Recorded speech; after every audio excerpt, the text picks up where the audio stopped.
অতীতের নেপাল ছিল ঘটনাবহুল। হিমালয়ের মতোই রহস্যে ভরা এই দেশ নেপাল। বর্তমানে এই দেশের নাগরিক চাইছেন শাহ পরিবারের হাতেই ফিরে যাক দেশের ভার। নির্বাচনের নামে কয়েক মাস অন্তর গালভরা প্রতিশ্রুতি আর পছন্দ হচ্ছে না এদেশের মানুষের। তবে শুধু রাজতন্ত্র ফিরলে চলবে না, দেশের হিন্দু রাষ্ট্রের তকমা ফিরিয়ে দিতে হবে, দাবি ভারতের প্রতিবেশী এই দেশের বাসিন্দাদের। দেশের রাজধানী কাঠমান্ডুর প্রতিটি সড়কে এখন একটা মাত্র স্লোগান, রাজতন্ত্র জিন্দাবাদ।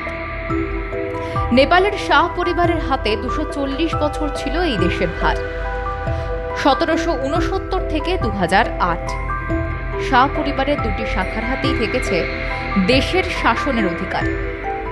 নেপালের জনগণ এখন বুঝতে পারছেন 90-এর দশকে প্রথম রাজা বীরেন্দ্রর বিরুদ্ধে আন্দোলন শুরু হয়। দাবি ছিল গণতন্ত্র প্রতিষ্ঠা করতে হবে। এরই মাঝে 2001 সালে সপরিবারে খুন হয়ে যান রাজা বীর বীরেন্দ্র সিং বিক্রম। এই হত্যা যথেষ্ট রহস্যজনক ছিল। এরপরে তার ভাই রাজা কেনেন্দ্র ক্ষমতায় আসেন, কিন্তু এই হত্যাকাণ্ডের পর রাজতন্ত্রের উপরে আস্থা কমতে শুরু করে সাধারণ মানুষের। 2006 সালে গণতন্ত্র প্রতিষ্ঠা হয়, দেশে ভোট করাতে বাধ্য হন রাজা। 2008 সালে রাজতন্ত্রের পাকাপাকিভাবে অবসান হয়।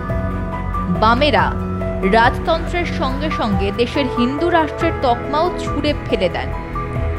তখন উন্নয়নের স্বপ্নে বিভোর দেশের জনগণ বিষয়টাকে খুব একটা বেশি পাত্তা দেননি। কিন্তু এরপর গণতন্ত্রের দোহাই দিয়ে দেশে হয়েছে শুধুমাত্র লুটতরাজ। সাধারণ জনগণের অবস্থা পরিবর্তন হয়নি, ফলে ফের জনতা পথে নেমেছে। এবারের দাবি, রাজতন্ত্র এবং হিন্দু রাষ্ট্র প্রতিষ্ঠা করতে হবে।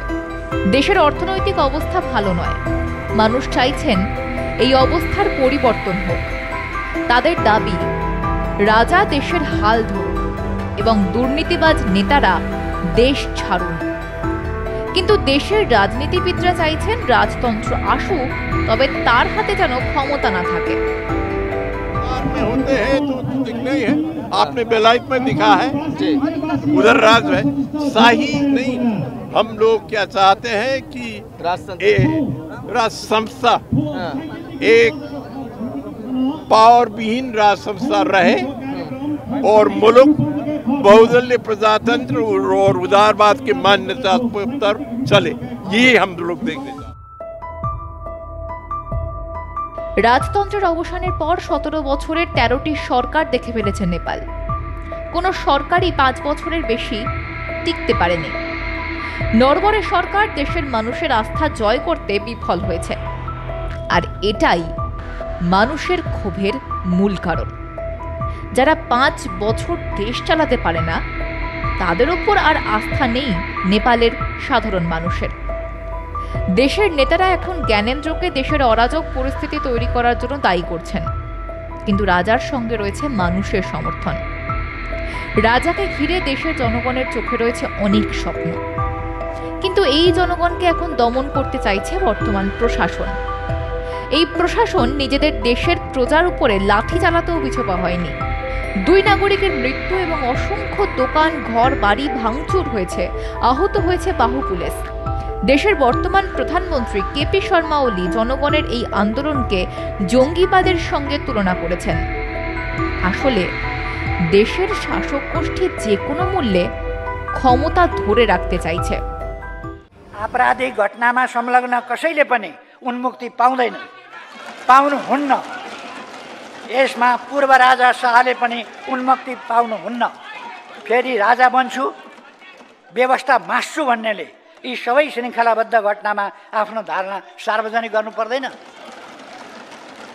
मानिसलाई मर्नलाई दुरुत्साहन गर्ने जन कमान्डर, इतिहासले कुनामा फ्याँकेका व्यक्ति, अभियानका संयोजक, धनजनको क्षति र लुटपाट, शासक बन्ने मनसुबा। নেপালের প্রধানমন্ত্রী এই আন্দোলনের জন্য দায়ী করেছেন রাজা জ্ঞানেন্দ্রকে। হিংসার ঘটনার জন্য রাজাকেই দায় নিতে হবে বলেছেন তিনি। প্রতিহিংসামূলক আচরণ স্বরূপ রাজার সমস্ত নিরাপত্তা ব্যবস্থাকে বাতিল বলে ঘোষণা করেছেন। পুলিশ কিংবা সেনা কোনো ধরনের নিরাপত্তা দেওয়া হচ্ছে না রাজাকে। রাজাকে আন্দোলনের ফলে হওয়া ক্ষতির জন্য দোষী সাব্যস্ত করে আর্থিক জরিমানাও করা হয়েছে। কিন্তু দেশের জনগণের একটা বড় অংশের দাবি, রাজতন্ত্রের হাতেই সুরক্ষিত ছিল নেপাল। দেশের রাজনৈতিক স্থিতাবস্থা ছিল, এর সঙ্গে হিন্দু রাষ্ট্র তকমা কেড়ে নেওয়াও মানুষের সবচেয়ে বড় অংশের ভাবাবেগকে কষ্ট দেওয়া হয়েছে। দেশের মানুষ মনে করছেন হিন্দু রাষ্ট্র তকমা কেড়ে নিয়ে দেশের সাংস্কৃতিক অস্তিত্ব বিপন্ন করা হয়েছে। এমনকি ধর্মনিরপেক্ষ রাষ্ট্র ঘোষণা হওয়ার পর দেশে অনুপ্রবেশের সংখ্যাও হু হু করে বেড়েছে, যার জন্যই দেশের পুরনো রাজতন্ত্র আমলের পতাকা নিয়ে পথে নেমেছে সাধারণ মানুষ। দেশের মানুষ অসৎ রাজনীতিবিদদের হাত থেকে পরিত্রাণ চাইছে। রাজতন্ত্র এখন তাদের কাছে দেশের স্থায়িত্ব এবং অনুশাসনের প্রতীক।